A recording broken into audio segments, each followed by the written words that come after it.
The Old Testament book of Isaiah, chapter 17, verse 1 reads, "See, Damascus will no longer be a city, but will become a heap of ruins."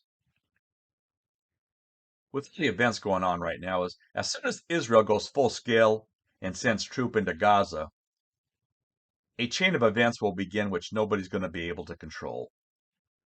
Most likely, one of those events will be Hezbollah entering the conflict from the north.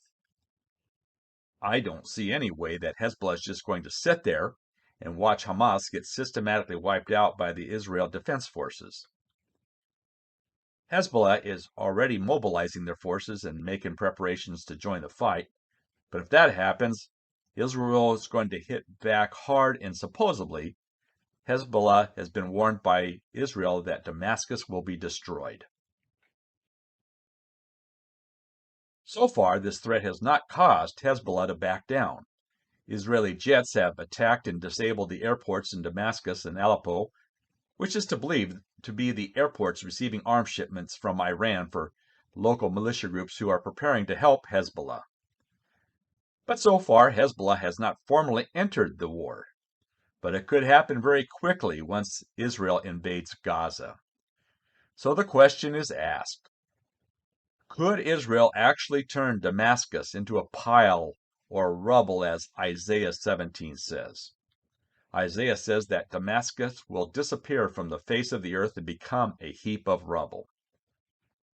But with the destruction of Damascus would come at a great cost, as Isaiah 17 verse 3 says, that at the same time, large parts of northern Israel will also lie in ruin. In the past, Israel's always been so careful to avoid collateral damage when it would conduct attacks in Gaza, but now Israel's defense minister is making it clear that there will be no holding back. When Hamas decided to rape women, murder children, and kidnap the elderly, they awakened the full fury of the Jewish people.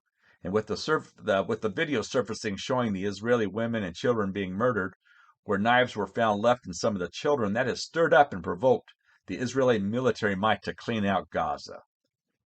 And if this happens to Damascus, it will draw Syria into the war. Once Hamas, Hezbollah, and Syria have all entered the war, it's probably just a matter of time before Iran joins the conflict too. And once Iran enters the war, there's no telling how far things could escalate. It's not a matter of if, but when Israel sends troops into Gaza. The great Middle East war will be unleashed. There's going to be much death and destruction in the days ahead, and there will be many more cities that will be transformed into piles of rubble before this is all over. Folks, it's time to pray for peace.